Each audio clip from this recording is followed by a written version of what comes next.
بسم اللہ الرحمن الرحیم۔ السلام علیکم۔ ناول مصاحف، تحریر نمرہ احمد، ایپیسوڈ نمبر 9۔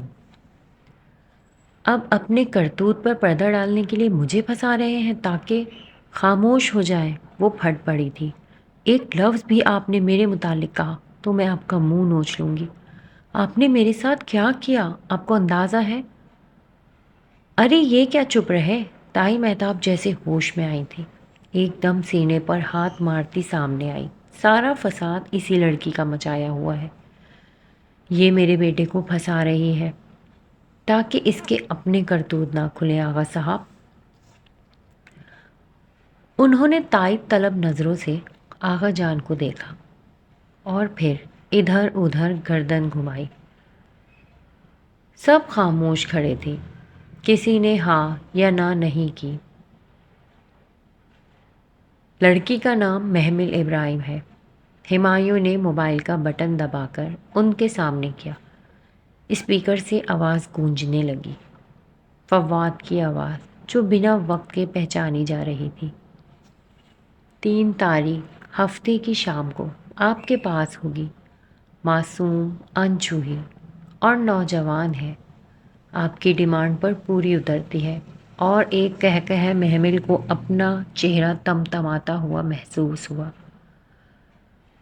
ذرا سے وقفے سے مختلف آوازیں گونجی تھیں۔ فواد بھائی، یہ لوگ مجھے غلط سمجھ رہے ہیں۔ فواد بھائی، یہ لوگ میرے ساتھ کچھ غلط کر دیں گے۔ بکواس بند کرو اور میری بات غور سے سنو۔ تمہیں وہ ڈائمنڈ رنگ چاہیے تو جیسے وہ کہتے ہیں کرتی جاؤ۔ بس ایک رات کی ہی تو بات ہے۔ صبح تمہیں ڈرائیور لینے آ جائے گا۔ ہمایوں نے بٹن دبایا اور موبائل نیچے کیا۔ فواد نے سر جھٹکا۔ آڈیو قانون عدالت میں قابل قبول نہیں ہوتا اے ایس پی صاحب۔ گھر کی عدالت میں تو ہوتا ہے۔ اور وہ ٹھیک کہہ رہا تھا۔ ان سب کو سانپ سونگھ گیا تھا۔ ہر شخص ساکت کھڑا۔ دیکھ لوں گا میں ایک ایک کو۔ دیکھ لو۔ فی الحال تو تمہیں ایک لمبے عرصے تک جیل کی دیواروں کو دیکھنا ہوگا۔ اسی دن کے لیے حسن ایک دم تیزی سے سامنے آیا۔ اسی دن کے لیے کہتا تھا کہ اس سے دور رہو۔ ساری دنیا جانتی ہے کہ یہ کس کماش کا آدمی ہے، لڑکیوں کا کاروبار کرتا ہے۔ اسی لیے تو میں منع کرتا تھا۔ مجھے منع کر سکتے تھے، اس کے ہاتھ نہیں توڑ سکتے تھے؟ میری جگہ اپنی بہن ہوتی تو بھی کچھ نہ کرتے؟ وہ جواباً ایسے تڑک کر بولی کہ حسن کھڑا کا کھڑا رہ گیا۔ محمل کبھی ایسے نہ بولی تھی۔ محمل، میں آپ کی کوئی وضاحت نہیں چاہیے۔ آپ سب ایک سے ہیں۔ اس نے منہ پھیر لیا تھا۔ تبھی اس نے برآمدے کے ستون کے ساتھ نڈھال سی مسرت کو دیکھا۔ جو جانے کب ادھر آ کھڑی ہوئی تھی ان کے قریب، برآمدے کی سیڑھیوں پر بیٹھی آرزو بنا پلک جھپکے مبہوت سی اس مغرور اور وجیح سے اے ایس پی کو دیکھ رہی تھی۔ تو اس کا ٹکڑا اس کے منہ میں رہ گیا تھا۔ آغا صاحب، انہیں روکیں، یہ میرے بیٹے کو کدھر لے کر جا رہے ہیں؟ وہ فواد کو لے جانے لگے تو تائی مہتاب آغا جان کا بازو جھنجھوڑ کے رو پڑی تھی۔ آغا جان چھپ کھڑے تھے۔ بالآخر غفران چچا آگے بڑھے۔ بھابھی بیگم، حوصلہ رکھیں، انشاءاللہ فواد شام تک گھر پر ہوگا۔ ان کی بات پر ہمایوں نے استہزائیہ سر جھٹکا اور پلٹا۔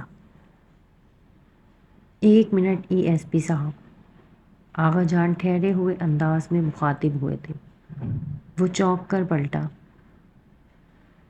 یہ لڑکی رات باہر گزار کر آئی ہے۔ ہم شریف لوگ ہیں، اس کو قبول نہیں کر سکتے۔ آپ بھلے اسے بھی ساتھ لے جائیں۔ محمل ساکت رہ گئی۔ اسے لگا کبھی اپنی جگہ سے ہل نہیں سکے گی۔ واقعی ہمایوں نے آئیبرو اٹھائی۔ برآمدے کے ستون سے لگی مسرت کے آنسو پھر سے ابل پڑے۔ جی واقعی، ان کے چبا کر کہنے پر وہ مسکرایا۔ ٹھیک ہے محمل بی بی، تھانے چلیے، آپ سلطانی گواہ ہیں، گواہی دیں اور فواد کریم کو ساری عمر جیل میں سڑتے دیکھیں۔ میں نے تو چاہا تھا، گھر کی بات ہے گھر میں رہ جائے، لیکن اگر آپ چاہتے ہیں تو ساری دنیا کو علم ہو کہ فواد نے گھر کی بچی کا سودا کیا ہے تو ٹھیک ہے، ہم اس سلطانی گواہ کو ساتھ لے چلتے ہیں۔ نہ آپ اس بچی کو سمجھا بجھا کر راضی کر کے چپ کرا سکیں گے، نہ ہی فواد کبھی باہر آئے گا۔ چلو محمل۔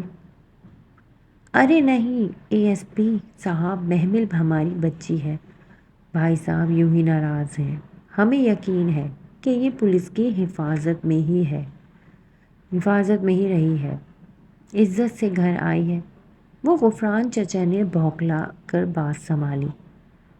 نہ بھی یقین کریں، پھر بھی محمل کو ہم نے مسجد میں بھجوا دیا تھا، عورتوں کی مسجد ہے، میری بہن ادھر پڑھاتی ہے۔ اس نے آغا صاحب کو باغور دیکھتے ہوئے بہن پہ زور دیا اور ایک سخت نظر ڈالتا پلٹ گیا۔ وہ ابھی تک ویسے ہی کھڑی تھی جیسے آغا جان کے الفاظ کا ابھی تک یقین نہیں آیا تھا۔ گاڑیاں گیٹ سے باہر نکل گئیں۔ غفران چچا موبائل پہ کوئی فون ملانے لگے۔ تائی مہتاب زور زور سے رونے لگی۔ یہ سارا اسی منحوس کا کیا دھرا ہے، اسے گھر سے نکالیے آغا صاحب، کم بخت نے میرے بچے کو پھنسا دیا۔ اپنے باپ کے ساتھ یہ کیوں نہیں مر گئی؟ وہ جارحانہ انداز میں اس کی طرف بڑھی، مگر حسن درمیان میں آ گیا۔ کیا کر رہی ہیں آپ تائی اماں؟ ان کے دونوں ہاتھ کو گرفت میں لے لیا۔ اس نے بامشکل انہیں باز رکھا۔ بھلا ایک لڑکی کے کہنے پہ فواد کریم جیسے اثر و رسوخ والے شخص کے اریسٹ وارنٹ بن سکتے ہیں؟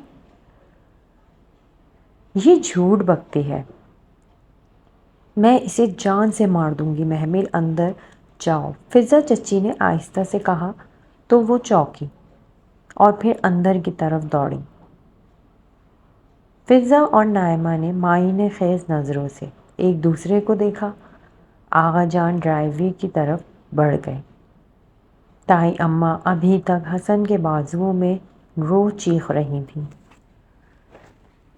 وہ بھاگتی ہوئی برآمدے کے سرے پہ رکی۔ ستون سے لگی مسرت نے منہ پھیر لیا۔ اسے دھکا سا لگا۔ اماں! اس کی آنکھوں میں مرچیں چبھنے لگی۔ ارے محمل! آرزو نے اس کے کندھے پہ ہاتھ رکھا تو وہ ذرا سا چونکی۔ یہ ہینڈسم آفیسر کون تھا؟ یہ ہمایوں داؤ۔ واو، نائس نیم۔ کدھر رہتا ہے؟ جہنم میں۔ ایڈریس چاہیے؟ وہ زہر خوند ہوئی تو آرزو نے برا سا منہ بنایا۔ اس کا ہاتھ جھٹک کر ایک شکوہ کناں نگاہ وہاں پر ڈالتی اندر بھاگتی گئی۔ گھر میں اگلے کئی روز خاموشی چھائی رہی۔ بس ایک حسن تھا جو ہر دم ہر ایک کے سامنے اس کا دفاع کرتا نظر آتا تھا۔ اگر محمل کی جگہ آرزو ہوتی تو بھی آپ یہی کہتی؟ چچی نائمہ کی کسی بات پر بھڑک کر بولا تو وہ سر منہ لپیٹے اندر پڑی تھی، جھٹکے سے اٹھی اور تیزی سے باہر آئی۔ آپ کو کوئی ضرورت نہیں ہے ہر ایک کے سامنے صفائی دینے کی۔ وہ لاؤنج میں آ کر ایک دم چلا کر بولی تو سب چونک کر اسے دیکھنے لگے۔ مگر محمل، اگر ان لوگوں نے مجھے یوں ہی پورے خاندان میں بے عزت کرنا ہے تو ٹھیک ہے۔ اگر عزت ایک دفعہ چلی گئی تو میں کس عزت کو بچانے کے لیے کورٹ میں چپ رہوں گی؟ میں بھی بھری عدالت میں سارے شہر کو بتاؤں گی۔ سن لیں آپ سب۔ اپنے پیچھے دہاڑ سے دروازہ بند کر کے اس نے پھر خود کو کمرے میں قید کر لیا۔ اندر مسرت بستر کی چادریں درست کر رہی تھیں۔ اسے آتے دیکھ کر لمحے بھر کو سر اٹھایا، پھر واپس کام میں مصروف ہو گئی۔ آپ بھی مجھ سے ناراض ہیں اماں؟ مسرت خاموشی سے تقیہ خلاف چڑھاتی رہی۔ اماں، اس کی آنکھوں کے گوشے بھیگنے لگے۔ وہ تکیے درست کر کے دروازے کی طرف بڑھی۔ میں نے کیا کیا ہے اماں؟ وہ رو پڑی تھی۔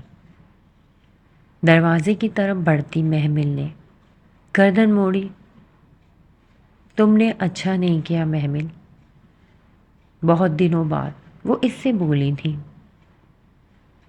اماں، وہ تڑپ کر ان کے قریب آئی۔ فواد بھائی نے مجھے فنکشن کا کہہ کر، مجھے پتہ ہے مگر یقین نہیں ہے۔ پھر بات کیوں نہیں کرتی مجھ سے؟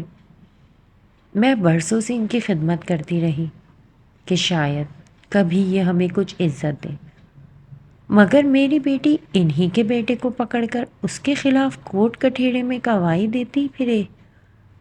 پہلے زندگی کم مشکل تھی محمل، جو تم نے مزید مشکل بنا دی ہے۔ وہ تھکی تھکی سی پلٹ گئیں۔ وہ نم آنکھوں سے انہیں جاتے ہوئے دیکھتی رہی۔ ایک غلط قدم اسے کہاں لا پہنچائے گا، اس نے کبھی سوچا بھی نہ تھا۔ پھر کتنے دن وہ ماتم کرتی رہی۔ اس کے پاس رونے کو بہت کچھ تھا۔ پھر کئی دنوں بعد اسے اس عبایا اسکارف اور مردانہ شلوار قمیض کا خیال آیا، تو وہ دونوں کو الگ الگ شاپر میں ڈال کر فرشتے کو واپس کرنے نکلی۔ کوئی ضرورت نہیں ہمایوں داؤد کے منہ لگنے کی، فرشتے کو دے دوں گی، وہی آگے پہنچا دے گی، اس نے سوچا تھا۔ بس اسٹاپ کا بینچ اب ویران ہوتا تھا۔ وہ سیاہ فام لڑکی کبھی واپس نہ آئی تھی۔ جانے کون تھی، کہاں چلی گئی؟ وہ اکثر سوچتی رہ جاتی۔ بس سے اتر کر اس نے سڑک پر کھڑے گردن اونچی کر کے دیکھا۔ وہ دونوں عمارتیں ساتھ ساتھ ہمایوں داؤد کا بنگلہ سبز بیلوں سے ڈھکا تھا، اور ساتھ موجود اونچے سے ستون والی سفید عمارت کوئی انسٹیٹیوٹ تھا شاید۔ کوئی ضرورت نہیں اس فضول انسان کا دروازہ کھٹکھٹانے کی، میں مسجد ہی چلی جاتی ہوں۔ وہ مسجد کے سیاہ گیٹ کے سامنے آئی۔ گیٹ کا سیاہ لوہا چمک رہا تھا۔ اسے اس چمکتے لوہے میں اپنا عکس دکھائی دیا۔ بلو جینس کے اوپر گھٹنوں تک آتا کرتا، گردن سے لپیٹا دوپٹہ، اونچی بھوری پونی ٹیل باندھے، ماتھے میں بل ڈالے، وہ اپنے مخصوص حلیے میں تھی۔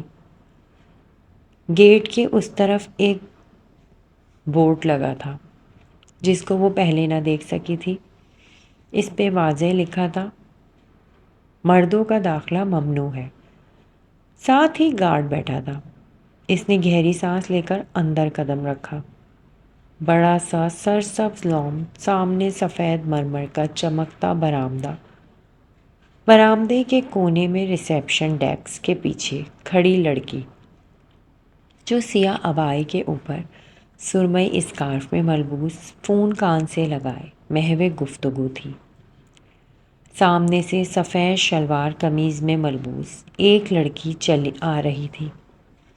اس نے عنابی اسکارف لے رکھا تھا، جیسے یونیفارم ہو۔ محمل کے قریب سے گزرتے ہوئے اس نے مسکرا کر السلام علیکم کہا۔ جی، وہ چوکی۔ وہ لڑکی مسکرا کر اس کے پاس سے گزر گئی۔ اس نے مجھے سلام کیوں کیا؟ یہ مجھے جانتی ہے؟ وہ الجھ رہی تھی کہ ریسیپشن کی آواز آئی، السلام علیکم، کین آئی ہیلپ یو؟ جی، مجھے فرشتے سے ملنا ہے۔ وہ ڈیسک کے قریب آئی۔ فرشتے باجی کلاس میں ہوں گی، اندر کوریڈور میں رائٹ پہ فرسٹ ڈور۔ اچھا، وہ ادھر ادھر دیکھتے سنگ مرمر کے چمکتے فرش پر چلتی جا رہی تھی۔ کاریڈور میں پہلے کھلے دروازے پر وہ رکی۔ اندر سے فرشتے کی مضبوط مگر خوبصورت آواز آ رہی تھی۔ مرتین سے مراد بنی اسرائیل میں ہونے والا وہ 2 مرتبہ کا فساد ہے۔ مفسر کے مطابق پہلی دفعہ سے مراد زکریا کا قتل، جبکہ دوسری دفعہ سے عیسیٰ کے قتل کی سازش مراد ہے۔ اس نے کھلے دروازے سے گردن اندر کی۔ سامنے بنے پلیٹ فارم پہ کرسی پہ وہ بیٹھی، اپنے آگے میز پر کتاب کھولے مصروف سی پڑھا رہی تھی۔ اس کے سامنے قطار در قطار لڑکیاں کرسیوں پر بیٹھی، نابی اسکارف میں لپیٹے، بہت سے جھکے سر اور تیزی سے لکھتے قلم۔ وہ واپس پلٹ گئی۔ برآمدے میں ریسیپشن ڈیسک کے سامنے دیوار سے لگے کاؤچ پر بیٹھ کر وقت کاٹنا اسے بہتر لگا۔ کتنی دیر وہ ٹانگ پہ ٹانگ رکھ کے بیٹھی، پاؤں جھلاتی، چنگم چباتے ہوئے تنقیدی نگاہوں سے ادھر ارد گرد گزرتی لڑکیوں کا جائزہ لیتی رہی۔ وہاں سے ایک منظم سی چہل پہل ہمہ وقت ہو رہی تھی۔ کوئی اور ہی دنیا تھی۔ یونیفارم میں ملبوس ادھر ادھر تیزی سے آتی جاتی لڑکیاں، وہاں ہر طرف لڑکیاں ہی لڑکیاں تھیں۔ اسٹوڈنٹس کی سفید شلوار قمیض اور اوپر کسی رنگ کا اسکارف تھا، جبکہ تمام ٹیچرز اور آفیشلز کے سیاہ عبائے اور سرمئی اسکارف تھے۔ ان کے عبایا اور اسکارف لینے کا انداز بے حد نفیس تھا۔ بہت ہی پر اعتماد، ایکٹیو اور مصروف سی لڑکیاں، جیسے وہ الگ سی دنیا وہ لڑکیاں ہی چلا رہی تھیں۔ کچھ تھا اس مسجد میں جو محمل کو کہیں اور نظر نہیں آیا تھا۔ السلام علیکم، اگر آپ بور ہو رہی ہیں تو اس کا مطالعہ کر لیں۔ شیور۔ اس نے شانے اچکا کر ریسیپشنس کے ہاتھ سے وہ دبیز کتاب لی۔ چند صفحے پلٹتے ہی اسے بے اختیار وہ شام یاد آئی جب آغا جان نے ٹیرس پہ اس سے وہ سیاہ جلد والا مصحف چھینا تھا۔ وہ قرآن کی سادہ ٹرانسلیشن تھی۔ وہ یوں ہی درمیان سے کھول کر پڑھنے لگی، اور اس نے ہی غنی کیا اور مالدار بنایا ہے، اور وہی ہے جو ستارے کا رب ہے، اور بلا شبہ اس نے ہی پہلی قوم عاد کو ہلاک کیا اور قوم سمود کو بھی پھر کچھ باقی نہ چھوڑا، اور ان سے پہلے قوم لوط کو بھی بلا شبہ یہ ظالم و سرکش لوگ تھے، اور اسی نے پلٹا الٹی ہوئی بستیوں کو پھر ان پہ چھا گیا جو چھانا تھا۔ تو تم اپنے رب کی کون کون سی نعمتوں کو جھٹلاؤ گے؟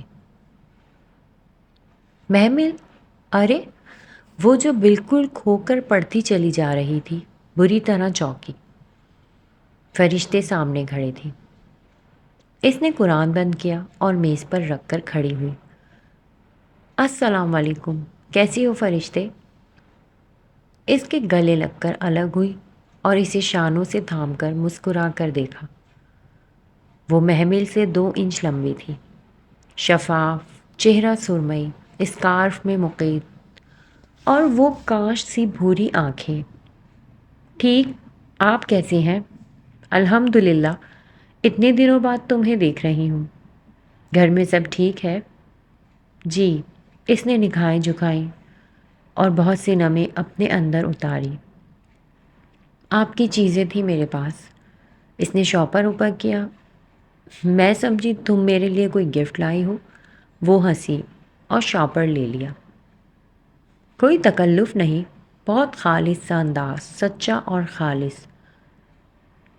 لیکن اگر تم یہ رکھنا چاہو تو۔ نہیں، میں عبایا وغیرہ نہیں لیتی۔ نو پرابلم، بہت شکریہ۔ وہ خوش دلی سے مسکرائی تو محمل کو اچھا لگا۔ بہت مذہبی لوگ عموماً اتنے سنجیدہ اور سخت نظر آتے ہیں کہ جیسے ایک وہی نیک مومن ہو اور باقی سب گناہ گار۔ کافر اسے ایسے لوگوں سے شدید چڑ ہوتی تھی جن کے سامنے اسے لگے کہ یہ مجھے بہت گناہ گار سمجھ رہا ہے، مگر فرشتے اور اس کی مسجد کی لڑکیاں اس روایتی امیج سے بہت مختلف تھیں۔ یہ ان کا یہ ان کا ہے، اس نے دوسرا شاپر سامنے کیا۔ ہمایوں کا؟ جی اچھا، ہمایوں کبھی شہر ہوتا ہے کبھی نہیں، میرا اس سے کانٹیکٹ نہیں رہتا، میں بھول بھی جاتی ہوں۔ اگر تم یہ اس کے چوکیدار کو دے دو تو وہ پہنچا دے گا۔ فرشتے انہوں نے آپ کو اپنی اور فواد بھائی کی ڈیل کے بارے میں بتایا تھا؟ ڈیل نہیں، وہ دراصل آغا فواد سے بہت تنگ تھا اور اسے اس کے گینگ کی کسی لڑکی کے ذریعے پکڑنا چاہتا تھا۔ وہ گینگ کی لڑکی کی توقع کر رہے تھے۔ تو آپ کو کیسے علم ہوا کہ میں ان کی کزن ہوں؟ تم نے خود بتایا تھا جب ہم پریئر ہال میں تہجد پڑھ رہے تھے۔ اوہ، کئی دن کی الجھن سلجھ گئی۔ میں تو گینگ کی لڑکی نہیں تھی۔ پھر انہوں نے فواد بھائی کو کیسے اریسٹ کر لیا؟ یہ تو تم ہمایوں سے پوچھنا، میری تو عرصے سے اس سے بات نہیں ہوئی۔ ٹھیک 9 بجنے کو ہے فرشتے، میں پھر آؤں گی۔ اور وہ سوچ رہی تھی کہ اس کا ہمایوں سے رابطہ نہیں رہتا، مگر اسے فواد کے کیس کی ہر بات معلوم تھی۔ عجیب بات تھی۔ اور میں دعا کروں گی کہ تم کبھی ہمارے ساتھ آ کے قرآن پڑھو۔ معلوم نہیں، شاید میں کچھ عرصے تک انگلینڈ چلی جاؤں۔ اوہ، فرشتے کے چہرے پہ سایہ لہرایا۔ آپ کی مسجد میں قرآن پڑھاتے ہیں؟ ہاں، یہ دراصل ایک اسلامک اسکول ہے۔ میں چلتی ہوں۔ وہ اسے لان تک چھوڑنے آئی۔ تمہیں کبھی کسی نے اس کتاب کی طرف نہیں بلایا؟ محمل جاتے سمے اس نے پوچھا تو اس کے بڑھتے قدم رک گئے۔ یادوں کے پردے پر ایک سیاہ فام چہرہ لہرایا تھا۔ بلایا تھا، مگر میں نے دل کا انتخاب کیا اور میں خوش تھی۔ اس نے کہا تھا یہ کتاب سحر کر دیتی ہے اور مجھے محصور ہونے سے ڈر لگتا ہے۔ کتاب سحر نہیں کرتی، پڑھنے والا خود کو سحر زدہ محسوس کرتا ہے۔ ان دونوں میں کیا فرق ہے؟ بہت ہے۔ لفظوں کو الگ الگ پرکھنا سیکھو ورنہ زندگی سمجھ نہیں آئے گی۔ فرشتے چلی گئی اور وہ شاپر اٹھائے خود کو گھسیٹتی باہر نکلی۔ صبح 8 بجے وہ مسجد کے گیٹ پر تھی۔ اندر داخل ہونے سے قبل اس نے رک کر بیلوں سے ڈھکے بنگلے کو دیکھا جس کا سنگی بینچ آج بھی ویران پڑا تھا۔ بابا تمہارے صاحب ہے؟ کچھ سوچ کر اس نے گارڈ کو مخاطب کیا۔ وہ تو شہر سے باہر گیا ہے۔ کب آئے گا؟ معلوم نہیں۔ اچھا۔ اس نے ذرا سی ایڑی اونچی کر کے گیٹ کے پار دیکھا۔ ہمایوں کی گاڑی کھڑی تھی۔ وہ بھی جہاز پہ گیا ہے۔ گارڈ قدرے گڑبڑایا۔ بھاڑ میں گیا تمہارا صاحب، میری طرف سے۔ اس سفید سر پہ جھوٹ تو نہ بولو۔ نہیں ملنا چاہتا تو سیدھا منع کر دو۔ جھوٹ بولنا منافقت کی نشانی ہوتی ہے، ایمان کی نہیں۔ خدا کا خوف کرو۔ وہ آخری فقرہ قدر نصیحت میں اس انداز میں کہتی اسکول کے گیٹ کی طرف بڑھ گئی۔ پتہ نہیں ہمایوں نے اس کے لیے یہ کیوں کہہ رکھا تھا، اور پتہ نہیں میں نے صحیح کیا یا غلط، مگر وہ ایسے میری جائیداد کبھی نہیں دیں گے۔ پھر اور کیا کرتی؟ بیزار تاثر چہرے پہ سجائے بیگ اٹھائے وہ سست روی سے برآمدے کی طرف چل رہی تھی۔ اور یہ جھوٹ تو نہیں، اس نے مجھے حبس بے جا میں رکھا تھا۔ اس نے چپل ریک پہ اتاری اور خود کو گھسیٹتی ہوئی نیچے سیڑھیاں اترنے لگی۔ تو نہیں کیا تھا، میں ادھر اپنی مرضی سے گئی تھی، تو اس پر اغوا کا الزام لگا دینا جھوٹ نہیں ہوگا؟ وہ سر جھکا آہستہ آہستہ زینے اتر رہی تھی۔ نہیں، جھوٹ کہاں، اس نے ڈیل تو کی تھی، اغوا اور خریدنا ایک ہی بات ہے۔ اگر ذرا سا لفظوں کا ایر پھیر کر دوں تو کیا ہے؟ اس نے کرسی پہ بیٹھ کے کتابیں سائڈ بورڈ پر رکھی اور ساتھ بیٹھی لڑکی کے سپارے پر جھانکا، اور پھر مطلوبہ صفحہ کھولنے لگی۔ تفسیر شروع ہو چکی تھی۔ وہ آج پھر لیٹ تھی۔ فواد کے خلاف گواہی نہ بھی دوں تو بھی وہ سزا پائے گا۔ وہ اتنا بڑا ASP، کوئی میرے بیان سے اسے سزا تھوڑی ملے گی۔ بس لفظوں کو تھوڑا انٹرچینج کر دیا جائے تو کیا ہے؟ میری نیت تو صاف ہے۔ مطلوبہ صفحہ کھول کر اس نے پین کا کیپ اتارا اور آج کی تاریخ لکھنے لگی۔ اور تم سچ کو جھوٹ کے ساتھ نہ ملاؤ، اور نہ تم سچ کو چھپاؤ، حالانکہ تم خوب جانتے ہو۔ میڈم مصباح کی آواز پہ اس نے چونک کر سر اٹھایا۔ وہ اپنی ٹیچر چیئر پر بیٹھی کتاب پڑھ رہی تھی۔ اس نے بے اختیار اپنے سپارے کو دیکھا۔ اس صفحے پہ سب سے اوپر یہی لکھا تھا: تم میری آیات کے بدلے تھوڑے سے پیسے نہ لو، اور صرف مجھ ہی سے ڈرو، اور تم جھوٹ کو سچ سے نہ ملاؤ، اور نہ تم حق کو چھپاؤ، اور تم جانتے بھی ہو۔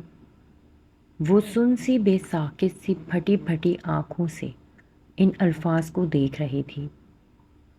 میڈم آگے پڑھ رہی تھی اور اسے کچھ سنائی نہیں دے رہا تھا۔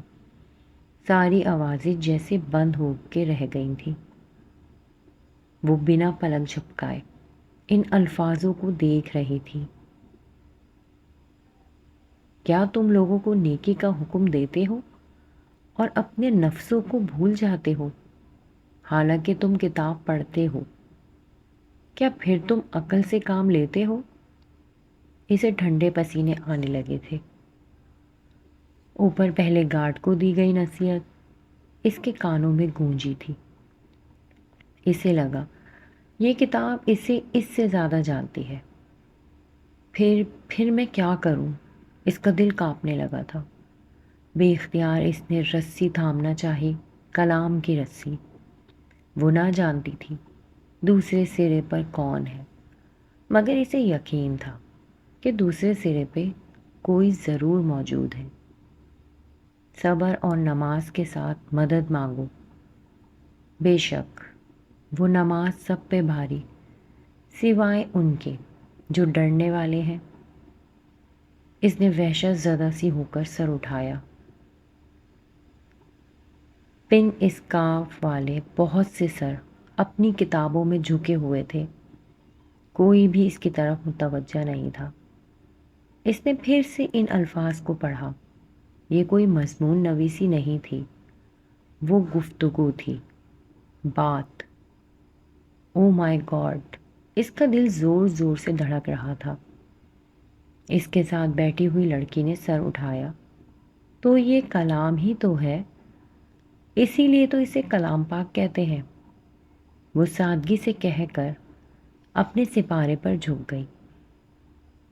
محمل نے سپارہ بند کر دیا اور کچھ بھی اٹھائے بنا تیزی سے سیڑھیاں چڑھتی گئی۔ فرشتے آفس آئے تو محمل اس کا انتظار کر رہی تھی۔ محمل تم؟ میں آئندہ نہیں آؤں گی، میں مدرسہ چھوڑ رہی ہوں۔ وہ جو کرسی پہ بیٹھی تھی بے چینی سے کھڑی ہوئی۔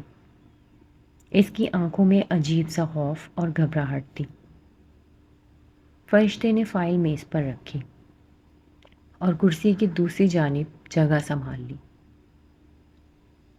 آپ میری بات سن رہی ہیں نا؟ بیٹھو۔ وہ دراز میں کچھ تلاش کرنے لگی۔ محمل بامشکل ضبط کرتی کرسی پہ ٹکی۔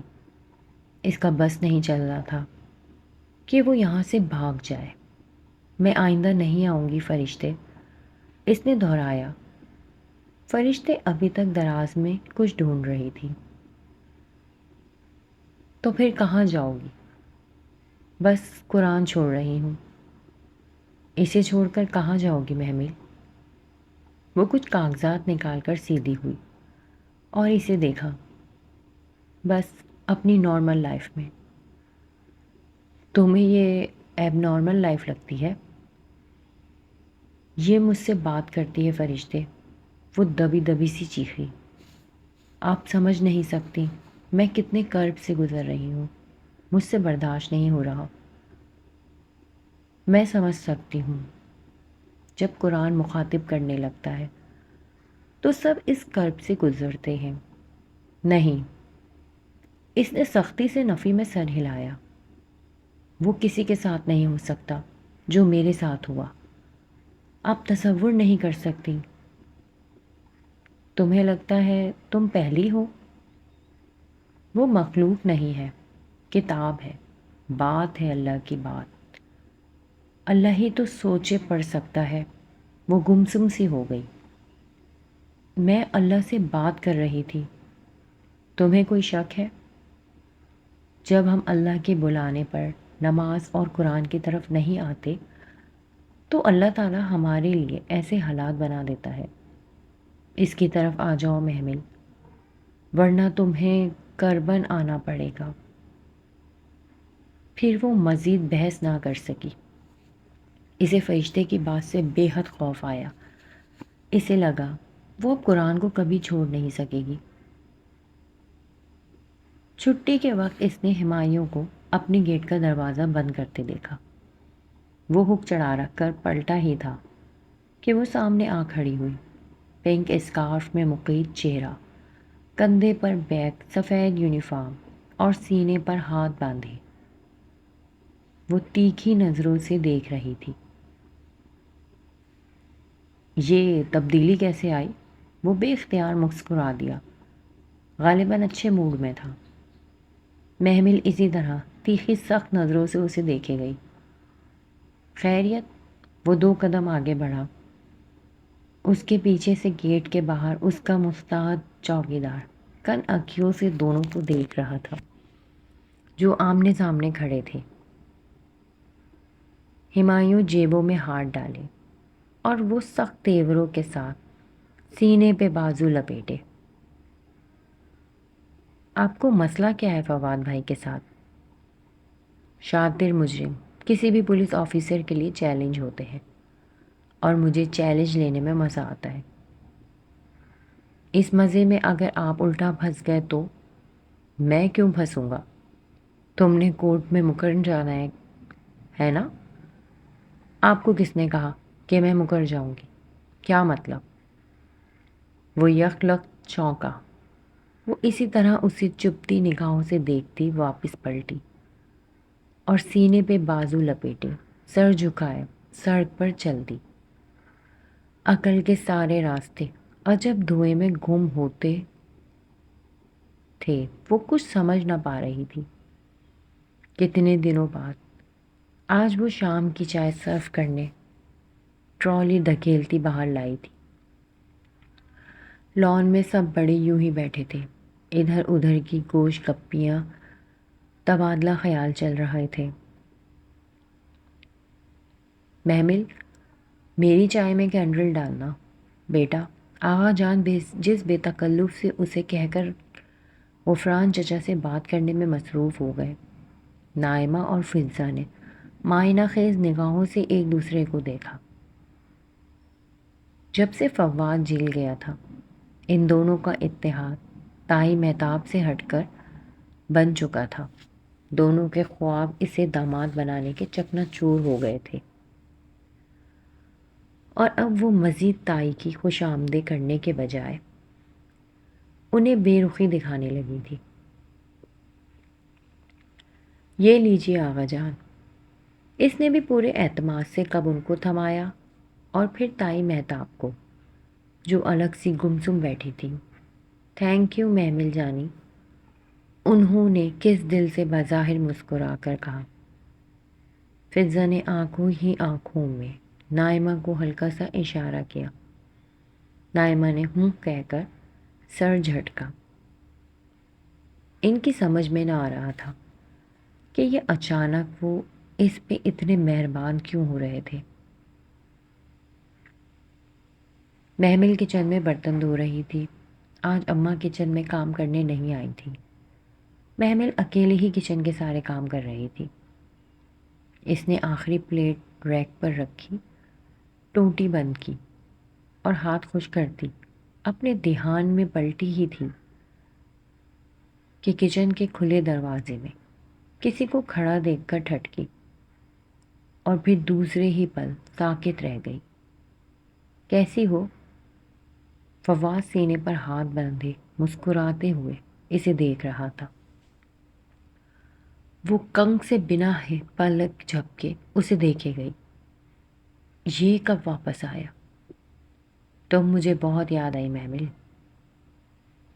میں ایک بہت بڑی سازش کا نشانہ بنا ہوں۔ اماں اماں، وہ ایک دم بلند آواز میں پکارنے لگی۔ خون ابلنے لگا تھا، اسے محسوس ہوا اس کا جسم کب کپا رہا تھا۔ کیا ہوا؟ مسرت بھوکلا کر اندر سے آئی اور پھر فواد کو دیکھ کر چپ سی رہ گئی۔ فواد بیٹا تم؟ چاچی، وہ ان کی طرف بے قراری سے پلٹا۔ میرے ساتھ بہت بڑی سازش ہوئی ہے۔ یہ سب اس ASP کا کیا دھرا ہے۔ میں بھلا محمل کے ساتھ ایسا کر سکتا ہوں؟ محمل تم، وہ اب اس کی جانب مڑا، تم جانتی ہو میں بھی قصور ہوں۔ ریکارڈنگ جو انہوں نے تمہیں سنوائی وہ ان کے کسی فنکار کی تھی۔ ہم ان پولیس والوں کو بھتہ نہیں دیتے، اس لیے انہوں نے ایسا کیا۔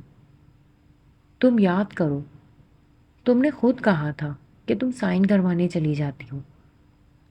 میں نے اگر سودا کیا ہوتا تو میں تمہیں مجبور کرتا۔ وہ ایک دم چونکی۔ وہ ٹھیک کہہ رہا تھا۔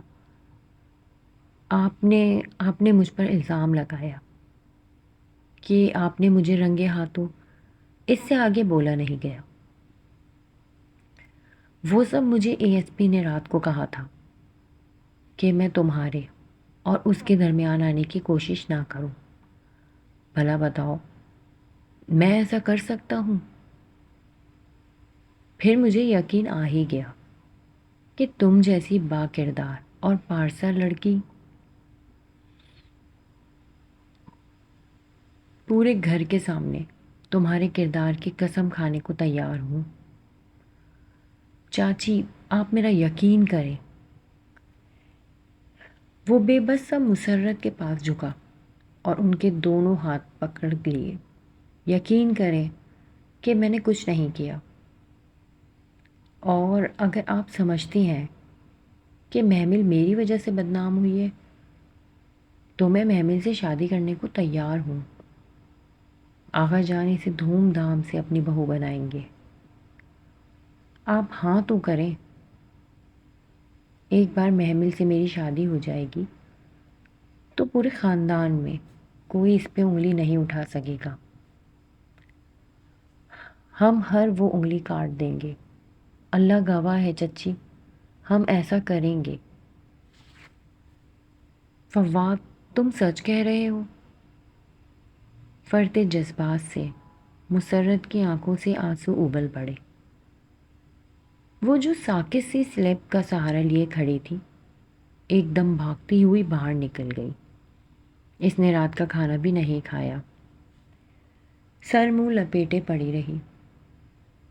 باہر سے چہل پہل کی آوازیں آ رہی تھیں، ہنسی مذاق، باتیں، شور، کہے دعوت کی طرح کا سما تھا۔ محمل اماں پکارتی ہوئی کمرے میں آئی۔ یہ لو، اور ایک خط اس کی طرف بڑھایا۔ یہ تمہاری ڈاک آئی تھی کل۔ میری ڈاک؟ اس نے حیرت سے لفافہ تھاما۔ مسرت جلدی میں تھی، لفافہ دے کر چلی گئی۔ اس نے الجھتے ہوئے لفافہ چاک کیا اور اندر موجود کاغذات نکالے۔ وہ اسکالرشپ تھا جو اس کو دیا گیا تھا، انگلینڈ میں اعلیٰ تعلیم کا اسکالرشپ۔ وہ بے یقینی سے اسے دیکھ رہی تھی۔ محمل تمہاری ڈاک آئی تھی؟ کیا یہ وہ اسکالرشپ تھا؟ کھانے کی میز پہ آغا جان نے پوچھا تو یکدم سناٹا چھا گیا۔ جی، اسے اپنی آواز کہیں دور سے آتی سنائی دی، خوشی اور جوش سے خالی آواز۔ تو کلاسز کب اسٹارٹ ہوں گی؟ ستمبر میں۔ تمام اخراجات وہی اٹھائیں گے؟ جی۔ اسے نہیں معلوم تھا کہ وہ خوش ہے یا ناخوش۔ اسے ایک نئی زندگی گزارنے کا موقع مل رہا تھا۔ اسے خوش ہونا چاہیے، مگر یہ ناخوشی، دل ڈوبنے کا یہ احساس شاید یہ اس لیے تھا کہ اس صورت میں اسے علم الکتاب اور مسجد چھوڑنی پڑے گی، قرآن کی تعلیم ادھوری رہ جائے گی۔ لیکن وہ تو میں بعد میں بھی کر سکتی ہوں۔ انگلینڈ کا موقع تو بعد میں نہیں ملے گا۔ انہی سوچوں میں گم اسے نیند نے آ لیا۔ صبح کلاس میں سپارہ کھولتے وقت اسے امید تھی کہ آج سبق میں اسکالرشپ کے بعد کے خیالات کے متعلق آیات ضرور آ جائیں گی، لیکن آج کی آیات میں جالوت کے لشکر کا ذکر تھا۔ پوری تفسیر سن کر بھی اس کی سمجھ میں نہ آیا کہ آخر نہر کا پانی کیوں نہیں پینا ہے۔ پانی تو حرام نہیں ہوتا، پھر کیوں